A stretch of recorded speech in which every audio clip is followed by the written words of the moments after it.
Okay guys, let's go ahead and talk about this warm-up question. The stuff we're going to do today, by the way, is not too terribly different than yesterday, but it is different in some ways, and so it is really important that you guys are listening up, following along, so that you're able to get these questions right in your assignment, but also so that you are prepared for your quiz next week and your test next Thursday. Again, today is our last day to cover new information in this unit, and so it's your last day to ask questions as well, because the next time I see you, you're taking a quiz. Okay, you have no school on Monday, in case you haven't been paying attention. Your quiz is on Tuesday, your test is on Thursday. Okay, so this is it for the new stuff, and it's really only a little bit of new stuff, and it's really not even completely new, so you'll see what I mean when I get to it. But we are going to do the warm-up question, but before I get to that, I do want to talk about one other thing that's up on my screen right now. Obviously, you have an assignment today, 301.4 in MyOpenMath. However, I also listed unit summary underneath it, and this is not the same type of unit summary we've been using. However, I wanted to give you something that you could look at in addition to the MyOpenMath if you're looking for some practice. And I will still use it as a daily grade redo. I put this into the Schoology course, so let me go ahead and show you what I'm referring to. So if you're in the Schoology course, inside of the Newton's Second Law folder, the very first thing there says Unit 3 Summary on Physics Classroom. Okay, so this is different for CFU redo. If you open up this assignment, it's going to give you instructions for what it is you're supposed to do for this, for the practice, but also for that CFU redo. It's telling you that you're going to be completing some different concept builders on a website called physicsclassroom.com. Now, if you haven't used this website before, which I believe we have used it once, I had you read something in it. But if you haven't looked at it before, it's a really good site just for information if you want to read the actual material. But beyond that, it's really good for these concept builders, which is what this is going to have you do. They're little interactive things. So if you scroll down, it gives you some instructions on setting up an account. I haven't tried it today, but I will say this: yesterday it wasn't working. Setting up the account wasn't working. I think they need to increase our number of account licenses. I think it's maxed out for the district right now, and I told them yesterday, so I don't know if they'll fix that or not. However, it does give you instructions on how to log in, but if you can't log in, please try it first. But if it doesn't allow you to create an account, you can still do it. Okay, and that's what this says right here. Note, you can access the concept builders even if you don't have a login by following the link. So it tells you your instructions. But if you scroll down, these are the concept builders it's referring to. Okay, and so I have the names of them: balance versus unbalanced forces, force and motion, match the free body diagram. There's a list. Okay, and within each of them, it'll tell you, hey, do these two, or do just this one. So let me just click on one to show you what it looks like. Actually, I think I already clicked on this one, but I'll open it again. So if you click it, it's a hyperlink. It's going to take you to that particular concept builder. And when it opens up, you'll notice, once it loads, that, and I opened up force and motion as an example, but it's going to have, in this particular one, 3 different levels. So once you have an account, you can actually, your email will show up here and you can click start. Again, if you're not, you can do it as a guest. But it has 3 levels. So there's these 3 different little trophies. They light up yellow when you're done. But you can click to do horizontal motion only, vertical motion only, or both. If you look at my instructions, though, for this particular one, it says that we're only doing horizontal motion only and vertical motion only, so I didn't even have you do the third one. And it might look like a lot because there are quite a few things on this list. However, you'll notice it says 6 questions, 4 questions. The longest one, I think, is 10 questions. So it's not a ton, and it's just, as I said, it's a redo and it's practice. It is optional. But if I click on one of them, okay, I just clicked on vertical motion only. It says, in this particular example, says an object experiences the forces shown at the right. Each arrow represents a force in a specified direction. So this object has just one force acting downward. It says which dot diagram represents a possible state of motion of such an object. Looking at this diagram, I know that this object would be accelerating, okay, in the downward direction. And so possible state of motion, well, I'm not going to pick at rest. I'm not going to pick these because they show constant velocity. Okay, if this object is moving down, because again, I don't know which way it's moving. If it is moving down, it's speeding up. Okay, and the diagram that shows that is this one. If it is moving down, it's speeding up. But it could also be moving up and slowing down. That's this one. And so you can pick the ones that you think are right, click check answer. It will tell you you have answered correctly. Or it says like, and I think it literally says, oh, drats. And it makes you try again. And it'll give you a similar question.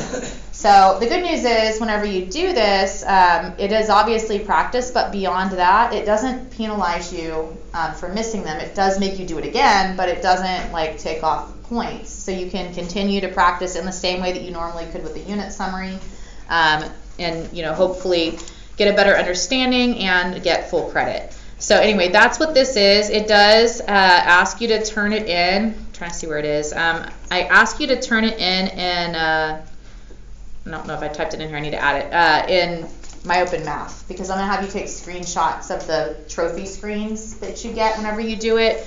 And so there is actually a My Open Math assignment for this as well. And so whenever you go into there, let me show you that real quick. You'll see it right here, Unit 3 Summary, Physics Classroom Photos. And you can open it up, and it just has a spot for you to attach the little screenshots that you take. And there are instructions like to take the selfie. It tells you to take, since it doesn't record who did it.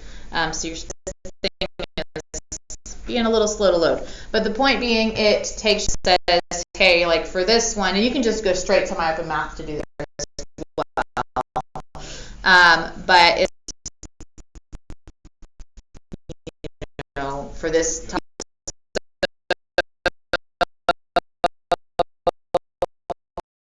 maybe we can look at that later.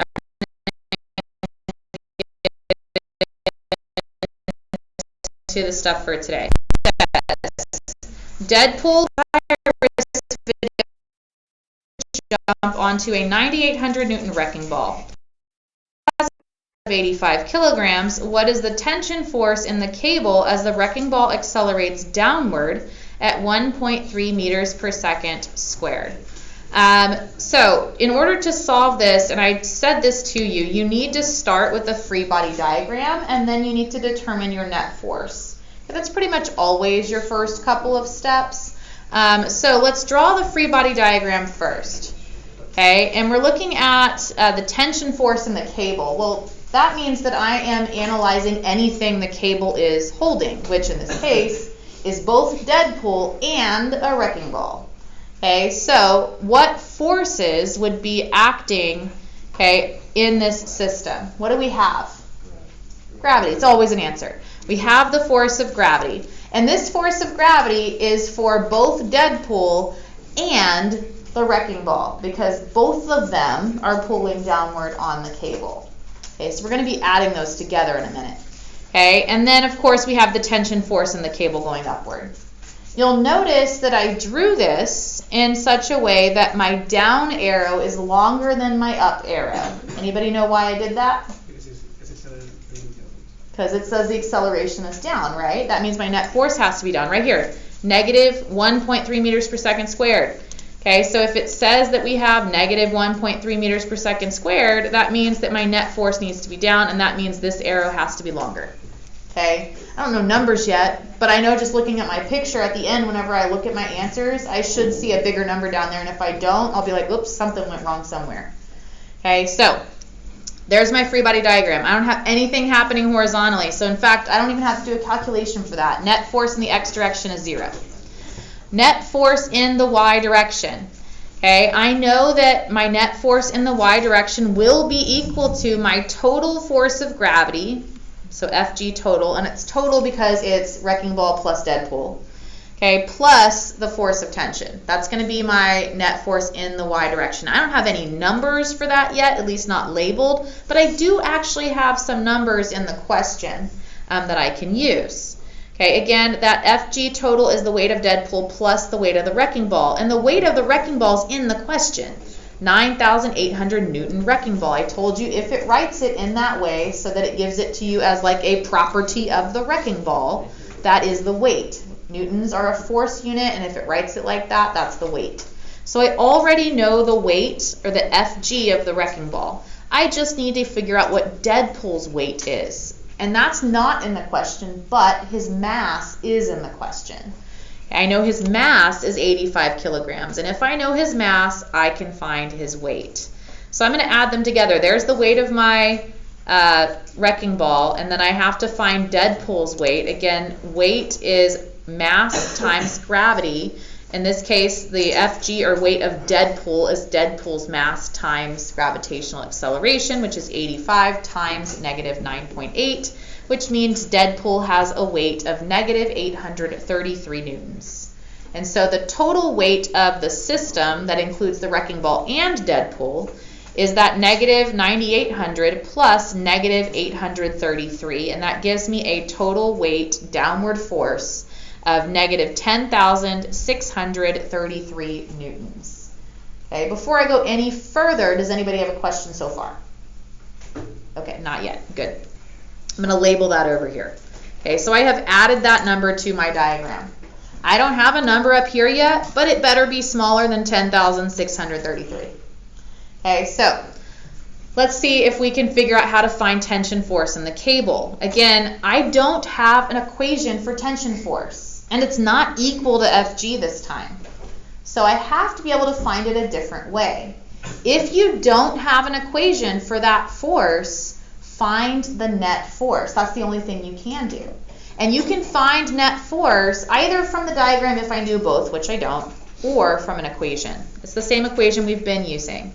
F net equals m times a. So F net y equals m times acceleration in the y direction, which I do know. Okay, I do know the acceleration in the y direction. It's in the question, negative 1.3 meters per second squared. What I don't know is the total mass of Deadpool and the wrecking ball, because I have the weight of them both, but I don't have their mass.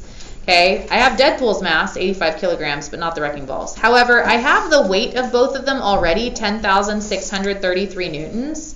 So I'm going to start by using that to figure out mass. Okay, again, I'm going to use the weight equation. Weight equals mass times gravitational acceleration. Since I already have the combined weight, I can find the combined mass with that equation. Or if you wanted to, you could instead use this number and find the mass of the wrecking ball and then add 85 to it. Either way. Okay, either way will get you there, but we need a mass. So I have my weight, negative 10,633. It's equal to mass times gravitational acceleration, which is negative 9.8. I'm going to divide both sides by negative 9.8, and that's my mass, 1,085 kilograms. That's the mass of both the wrecking ball and of Deadpool together. So now I have their mass. And if I have their mass and I have their acceleration, I can find the net force acting on them. F net in the y direction equals mass times acceleration. Again, this is the mass of both and the acceleration of both.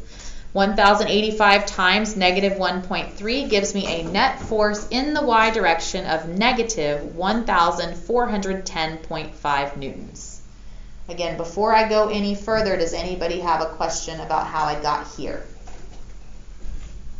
Okay. So I have my net force in the y. Notice it's negative. It should be. We drew this arrow longer for a reason. My acceleration is negative, therefore my net force should be negative. In fact, it should be, this force down here should be 1,410.5 newtons bigger than this force up here. Okay, which is what we're about to find. What is the tension force in the cable? Again, net force is equal to m times a, but it's also equal to the sum of your forces.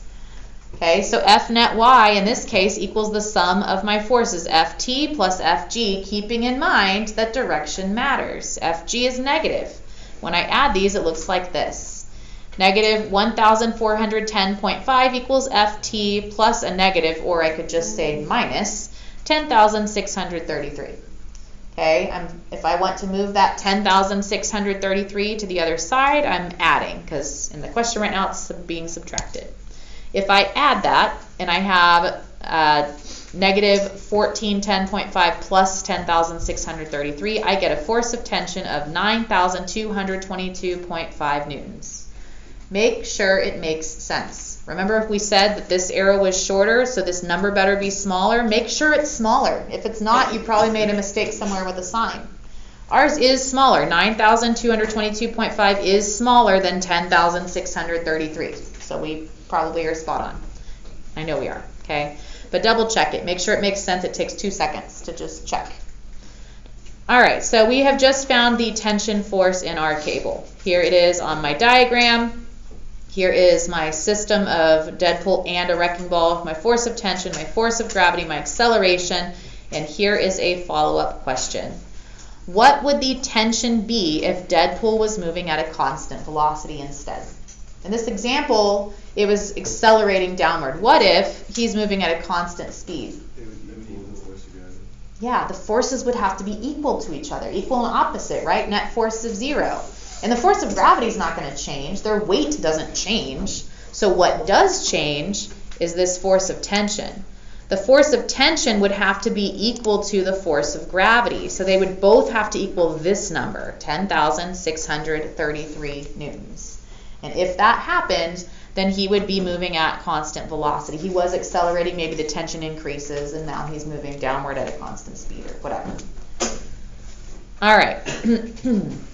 Let's try another one. So these questions look a little bit different than yesterday only because everything's vertical. That's really the only difference. Yesterday everything was horizontal, okay, and our vertical forces we got to kind of just ignore. But today we're going to look at situations like dead pull on a wrecking ball or the super common example of people bringing bathroom scales into elevators. Okay, this is a really common physics question, and it's kind of ridiculous because I don't think I've ever seen anybody bring a bathroom scale in an elevator except for us whenever we do a lab.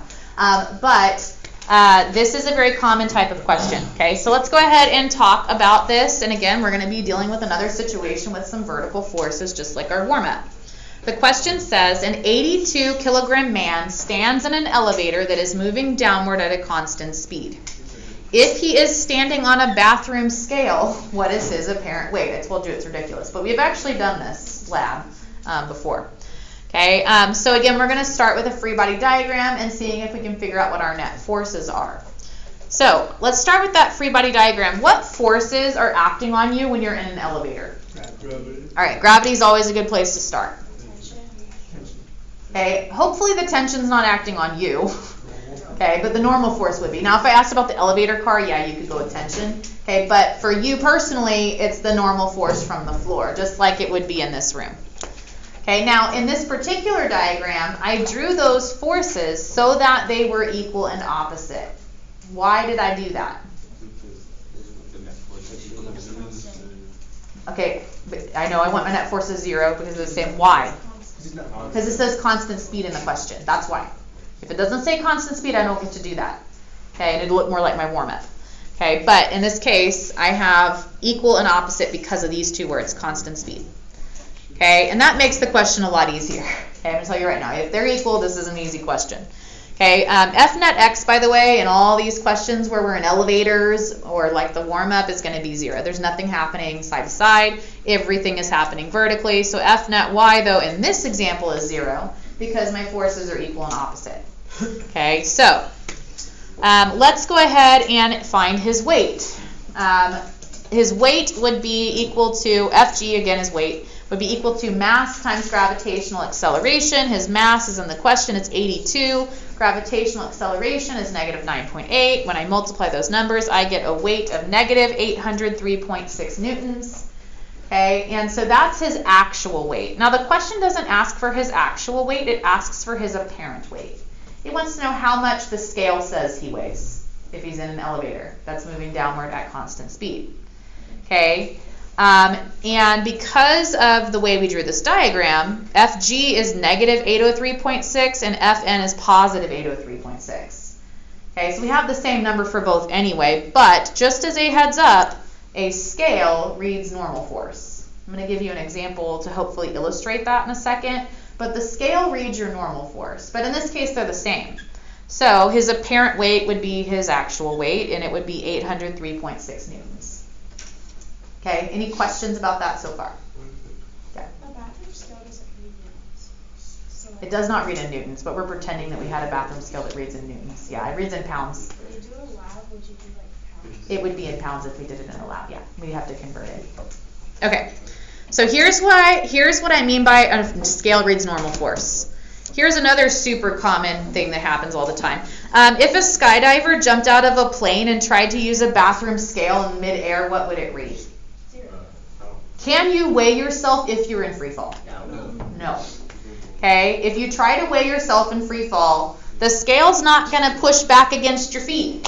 If you stand on it in your bathroom, it pushes back up against your feet. There's a support force. If you are falling, and so is the scale, you can't weigh yourself. There is no normal force. The scale measures the normal force. Now, if you're falling out of a plane, you still weigh the same. Like if you weigh 150 pounds before you jump out the plane, you weigh 150 pounds while you're falling. The scale just can't read it. But the scale reads normal force. Okay, so whenever I ask you what's his apparent weight or what does the scale read in the elevator, I'm asking you for the normal force.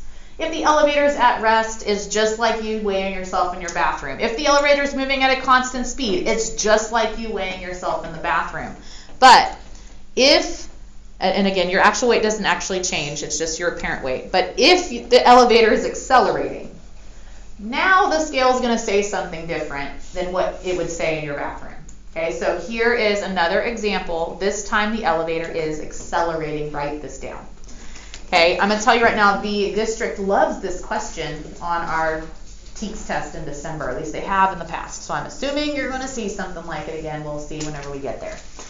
Okay, it says an 82-kilogram man stands in an elevator that is moving downward and coming to a stop. The acceleration of this elevator is positive 2 meters per second squared because it's moving down and slowing down. So we have a positive acceleration. If he is standing on a scale, what is his apparent weight? Okay, so again, we're going to start with the free body diagram, and we always start with FG because we always have FG on Earth. So we're going to start with his weight. Okay, I do need to draw Fn, okay, but I need to draw it in such a way that it is longer than Fg. And I need to do that because of this right here. I have a positive acceleration, which means I need a positive net force. My upward arrow must be longer than the downward one. Okay, so I have Fn, I have Fg. I went ahead and labeled my acceleration on here as well, positive 2 meters per second squared. Okay, that is my free body diagram. I don't have to label the acceleration on it, by the way. I just did it to help. All right. Again, there is no net force in the x direction. But in the y direction, there is. In the y direction, I can calculate my net force if I have both those numbers on those arrows. I don't. Okay, or I can calculate it with mass times acceleration. Okay, and we're just looking for the net force acting on the guy. I have his mass, I have his acceleration. His mass is 82, his acceleration is positive 2. 82 times 2 is positive 164 newtons. Yes? Why would you be accelerating upwards if you're going? Does it mean If you're moving down and coming to a stop, it would be as if your velocities are, let's say, like -5, then -4, then -3, then -2, then -1. The change each second is positive 1. Okay, so again, positive acceleration. If you are slowing down, your acceleration is always opposite your velocity.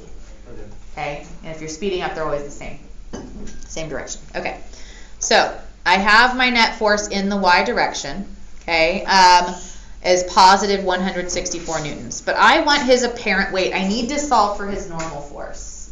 And I don't have an equation for normal force, but I have net force, and I do have an equation for Fg. So we're going to solve for Fg, and once I know those two values, net force and Fg, I can find normal force. Fg, or weight, is mass times gravitational acceleration. It's the same guy. It's still the same 82 kilogram guy. So he still has the same weight. We found it in the last question.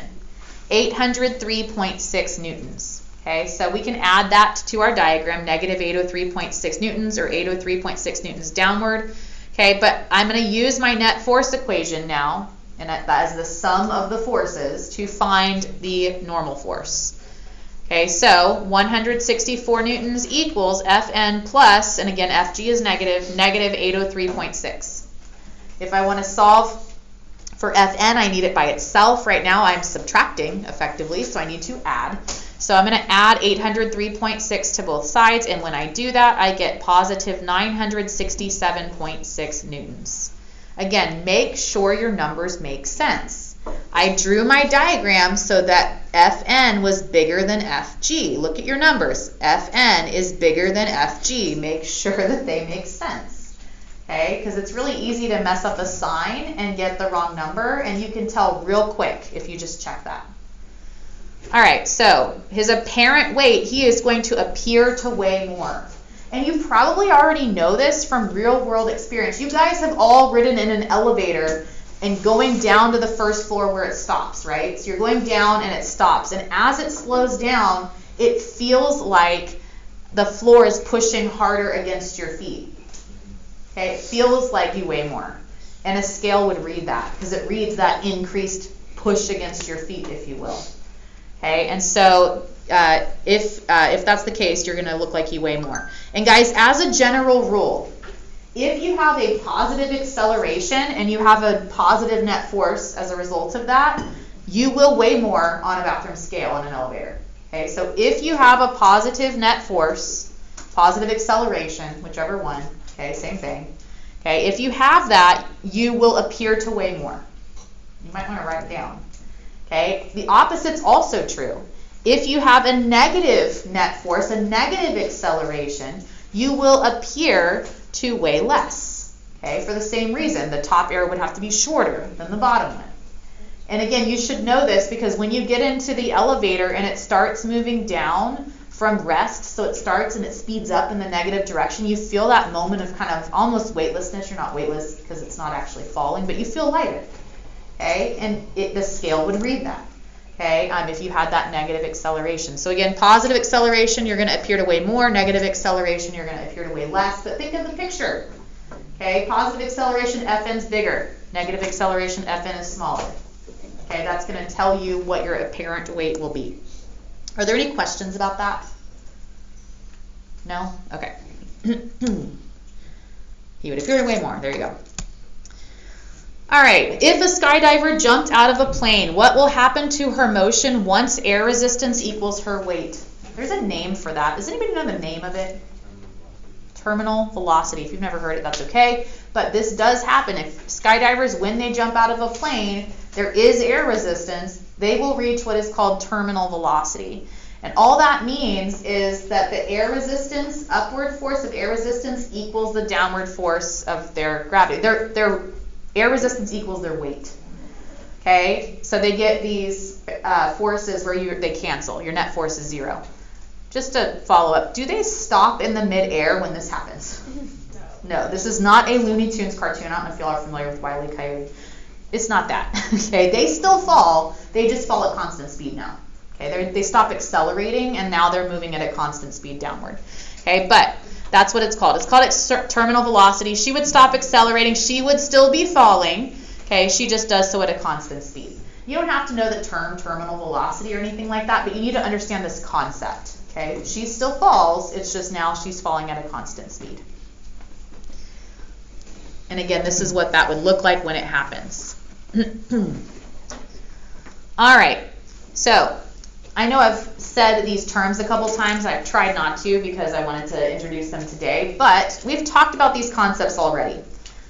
We're going to introduce 2 terms today that you need to copy down in your notes. Balanced forces and unbalanced forces. And you already know what they mean because I've been talking about it. I just haven't used this word. Okay, if you have a net force of 0, meaning my forces cancel each other out, those are called balanced forces. So if your forces cancel, if you have a net force of 0, you have balanced forces, and we already know what happens in that case. When those forces are balanced and our net force is 0, we have 0 acceleration. Okay, so it's not anything new. I'm just adding a new term. Okay, if you have unbalanced forces, that just means that you have a net force. They don't cancel each other out. They are unbalanced. Okay, unbalanced forces exist on a system when the net force is not equal to 0. The forces don't cancel out, and the resultant net force would be responsible for a change in the motion or acceleration of the system. So it's the same thing we've been saying. In fact, let me put up a slide that should look familiar to you. This. I put up this exact same slide a couple days ago, except it said before zero net force and non-zero net force. It's the same stuff. I'm just introducing a new term. Balanced and unbalanced. Okay, so you can add it to your notes from the other day. You don't really need to write a ton down. You just need to know that if your net force is zero, if the forces cancel, we call those forces balanced. If the net force is not zero, if those forces don't cancel, we say that it's unbalanced. That's it. There's nothing new other than the term. All right, so let's use that term now. It says in this question, determine the net force, label this diagram as balanced or unbalanced, and describe the acceleration. I don't think we need like 30 seconds to do this. I think y'all can do this really quick. Okay, what is the net force acting on this object? 5 newtons is the correct magnitude. I needed direction and I heard it a couple places. 5 newtons to the left. Make sure you give me a direction. Okay, 5 newtons to the left. Okay, is this balanced or unbalanced? Unbalanced. We just defined those two terms. Net force is not zero, therefore it's unbalanced. Okay, what do I know about the acceleration? It's to the left. It's to the left. The acceleration is to the left. That doesn't mean the object's moving to the left. Yes, sir? How can you have friction with like no applied force? It's a good question. He asked, how can I have friction with no applied force? Let me show you. Okay, so I am going to use my chair. Okay, if I push my chair, as soon as I let go of it, it's already moving, right? So as soon as I stop pushing it, there's no applied force anymore. Pretend I drew this diagram a half second after I stopped pushing the chair. It's already moving, it's slowing down. Or pretend you're riding your bike. I know everybody's done this. You're riding your bike down the road, you stop pedaling. You're still moving. You're going to slow down. You're eventually going to stop if you don't pedal unless you're going downhill. Okay? The friction will slow down moving objects that are already in motion. You don't have to have a forward force to be moving forward.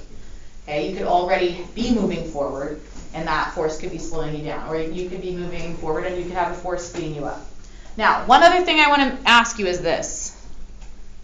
Oops, sorry, here's the answers we just said. 5 newtons to the left, unbalanced, accelerates to the left. But here's that follow-up. Which way is this object moving? Well, it has to go to the Can't right. tell. It has to go to the right. I can tell this time.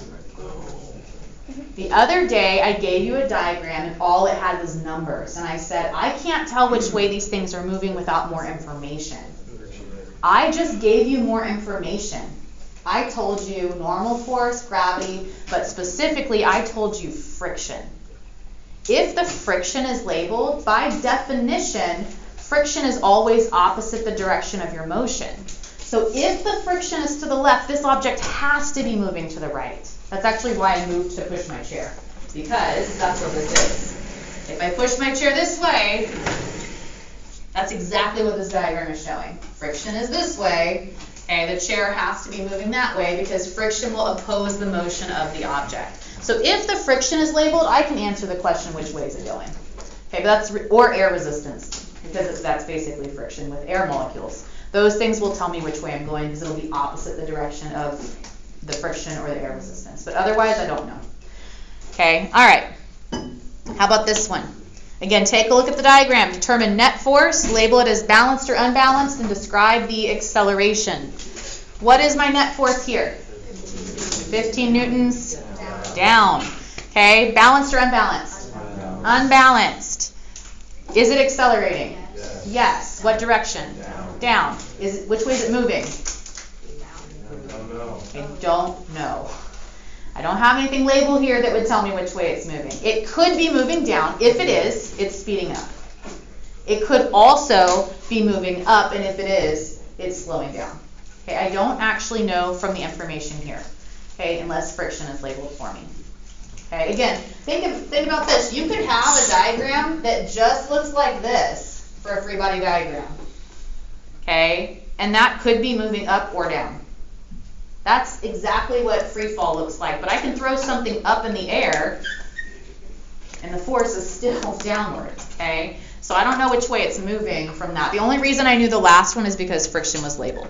Okay, so again, 15 newtons down, unbalanced, accelerates downward. We got all those. Questions about this? All right. This is just like the ones we did yesterday. I just wanted to go over one more example with you before I set you on your own to try these, because these are lengthy. It says a 52 Newton wagon is pulled rightward and accelerates at a rate of 1.3 meters per second squared. If the coefficient of friction between the wagon and the ground is 0.65, what is the frictional force? What is the applied force? Again, we're going to start with a free body diagram, and I'm going to start with FG, and I have a number this time because the question says a 52 Newton wagon. Newtons is a unit for force. And the way that that's written, that is written as the wagon is 52 newtons, that is a weight. Okay, so that is my FG, 52 newtons. This wagon is being pulled to the right, it's accelerating to the right, there's nothing happening vertically, so I also happen to know that I have balanced forces in the vertical direction. So 52 down, 52 up, they cancel, because I don't have vertical acceleration. From the way the question is worded, I also know that I have some amount of applied force to the right, because it's pulled to the right. Okay, and I know that there is friction to the left. Okay, I don't know how much either of those is, but I know that I have friction to the left, and I know that that friction has to be either less than or equal to my force applied, but in this case I know it's less than because I have acceleration in the question. Okay, so I drew the arrow shorter. All right, so from here, okay, let's label the things we know. And if you label them on the diagram first, it might help. FG is negative 52 because it's down. Fn is positive 52 because it's up. Mu is in the question, 0.65. That's my coefficient of friction. Okay, and that's all I have. However, I know that the force of friction is mu times Fn, and I have both of those things now. Okay, so I'm going to start by solving for force of friction. 0.65 times 52 is 33.8 newtons, but you'll notice I labeled it negative, and I did that because I looked at my diagram and I said friction's to the left. That's negative. Okay, so I have my friction, negative 33.8 newtons. Okay, it's down here now. It's still on the screen. And you can label it on your diagram. There you go, 33.8 newtons. All right. So we answered the first part of the question. What is the frictional force? Done. 33.8 newtons to the left. The second part of the question is the harder part. What is the applied force? And it's harder because I don't have an equation for applied force like I do for friction. Okay, so I don't have an equation to plug numbers into for that. If you don't have an equation for that type of force, find the net force. Okay, that's your next step. Find the net force. Because I know friction, if I find the net force, I can find F sub A. Okay, now the problem is, in order for me to find net force, F net equals M times A. I need mass and acceleration. And in this question, I have acceleration, but I don't have mass, I have weight. So before I can even use F net equals MA, I've got to get mass. And I have to use the weight equation to get mass. Negative 52 is my weight. It's equal to my mass times negative 9.8, and therefore my mass is 5.306 kilograms. So you've got to get the mass if they don't give it to you. Now that we have the mass, F equals MA. F net equals MA rather. 5.306 is my mass, my acceleration is 1.3, my net force is therefore 6.898 newtons. That means that this force applied over here has to be 6.898 newtons larger than this one, because my net force is positive. Or you can go back to this equation. F net is the sum of your forces. F net is 6.898. It is equal to negative 33.8, because friction's to the left, plus FA. If I want to get FA by itself, I add 33.8 to both sides, and I get an applied force of 40.70 newtons. Does anybody still have a question about this? We did a couple of these yesterday. Hopefully you're comfortable with them. If not, you're going to have to practice. They're in your assignment today. They were in, I think there was one or two in your assignment yesterday. So go ahead and get it opened up. Okay, actually, before we do that, follow-up question, sorry. If the same wagon was pulled with the same 40.7 Newton force over a frictionless surface, how would its acceleration compare? If I took away friction, is it going to accelerate more or less? More. Okay, you can see that here. If I get rid of that, There you go. You can actually solve for it. This is a lot more than that. Okay? Okay, so you can solve for it, but you should know that logically. If you get rid of friction and everything else is equal, you'll have more acceleration. Okay. Your assignment for today is 301.4, Balance and Unbalanced Horses problem set. It is due tonight by 11:59 p.m. You've only got about 8 minutes, so please open it up and try at least a couple of them. That way, if you get stuck or have questions and need help, you can ask me or you can ask your neighbor. Again, you have a 3-day weekend and you have a quiz when you come back from that 3-day weekend, so make sure that you're doing the practice. If you need extra practice, use the unit summary stuff that I posted for Physics Classroom.